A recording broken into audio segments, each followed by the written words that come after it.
Puss in Boots. Once upon a time, a poor miller had 3 sons. When he died, all that he left behind was a mill, a donkey and a cat. One day, the elder brothers took the donkey and mill, and left the youngest brother alone. My brothers can make a fine living, but what about me? I'm stuck with Puss, said Marquis, the youngest. Puss had been listening. He stretched and yawned loudly. Now, you won't have to worry when I'm around, Puss said. All I need is a bag and a handsome pair of boots, and I'll be able to take care of us. Soon, the cat was given his own pair of boots and a new bag that he had asked for. Puss packed a cabbage and some bran in the bag and slung it around his neck. He polished his whiskers and said,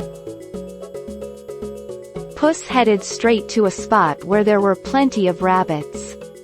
He had a great plan in mind. Once he grabbed a rabbit, Puss walked straight over to the king's palace. He bowed low and presented the rabbit to him.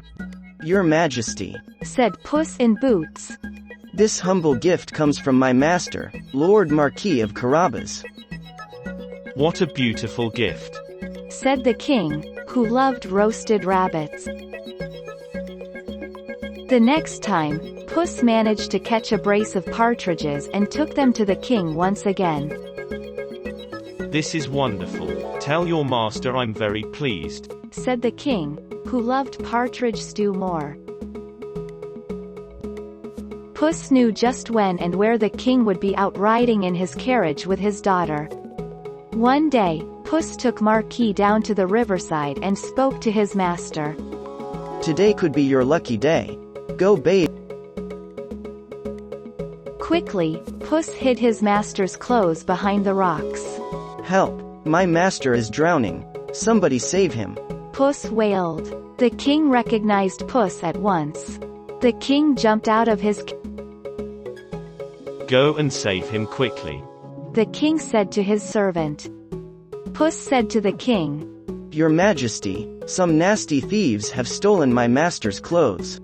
Is that so? Don't worry, I'll find a suit for him, said the king. Puss invited the king to the Marquis's castle.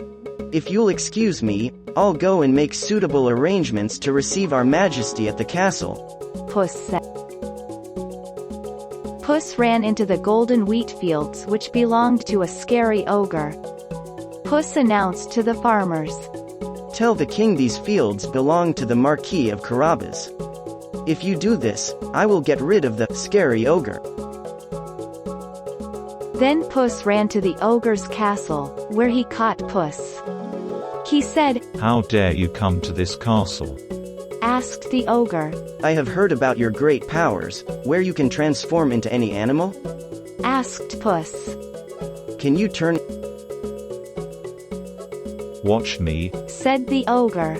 Right before Puss's eyes he transformed himself into a lion.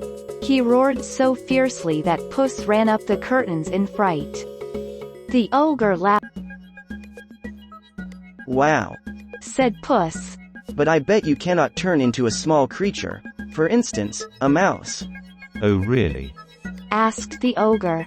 He turned himself into a tiny mouse and Puss pounced on him and ate him in one big gulp.